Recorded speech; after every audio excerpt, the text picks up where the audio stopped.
Hello guys, today I'm gonna make cheese sambosa because I start already to make. I wrap 3 pack of sambosa. Then this is cheese, this is sambosa leaves. Okay, I'm gonna wrap it all.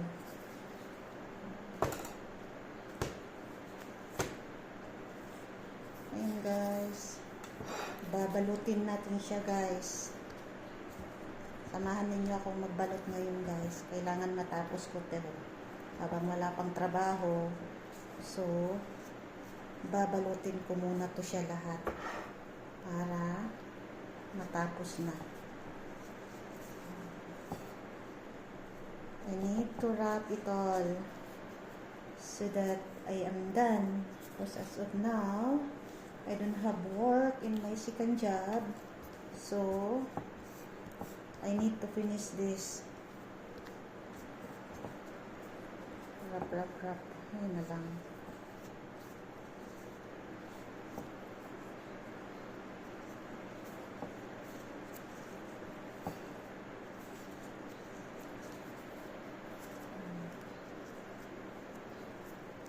This is finished product guys, like this.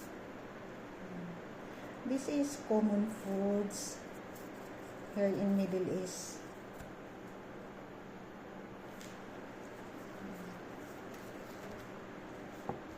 And also this one, flour. I mix some water so that the flour become like this flour paste, I think.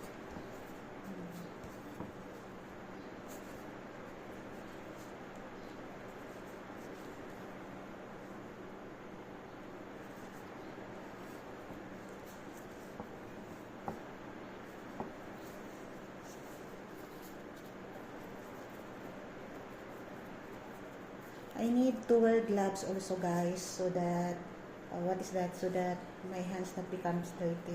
Just because the flour, if have a water, is too much sticky and I don't like. And also it's easy to work if I wear gloves.